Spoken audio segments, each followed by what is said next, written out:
Top 5 PR disasters of the 1960s. When progress outpaced ethics. The 1960s were a decade of civil awakening.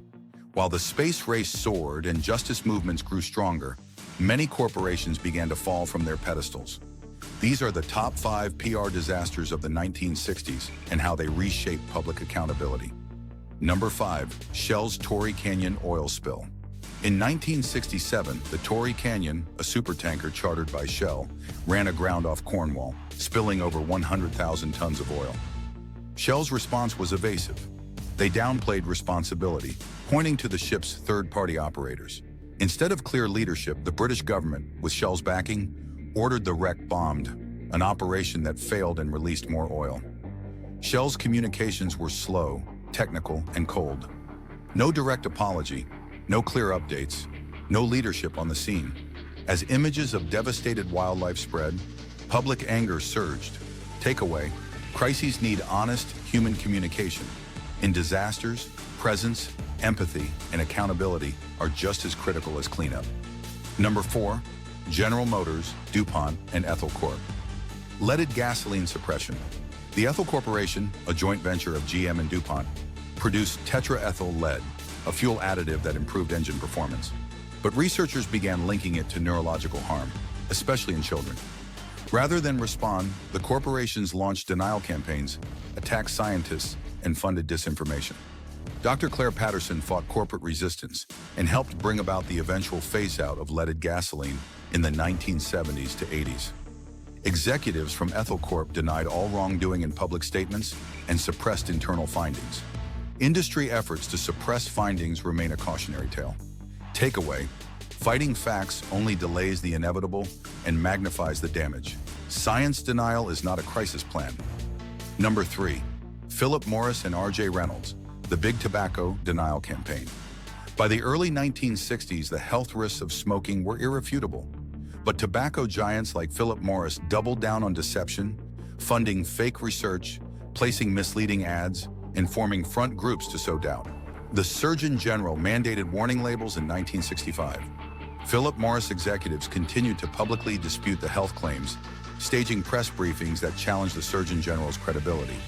By the 1990s, internal documents confirmed the industry's long-standing cover-up. Tobacco's PR manipulation caused millions of preventable deaths. Takeaway: manipulating public health data is more than unethical, it's criminal. The truth always surfaces, and when it does, it brings generational consequences. Number 2.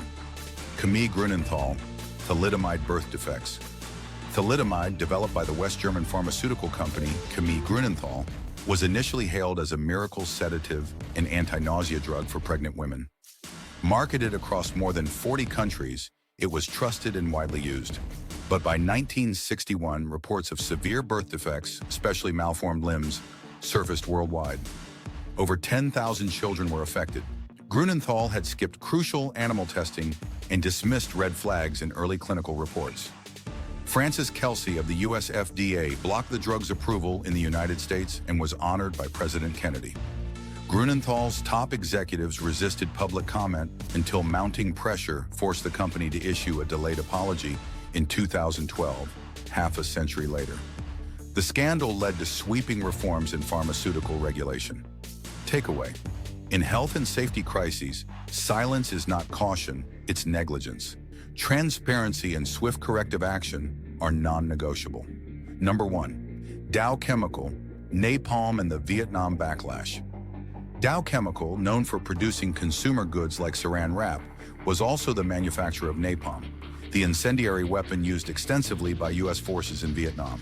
Images of burning villages and suffering civilians turned the brand into a target of protest.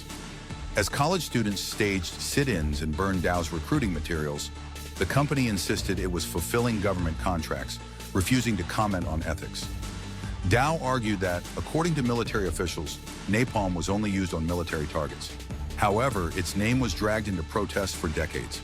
Takeaway: aligning with controversial policies without moral clarity erodes your brand for generations. Responsibility can't be outsourced. The 1960s showed us that progress without accountability is a house of cards.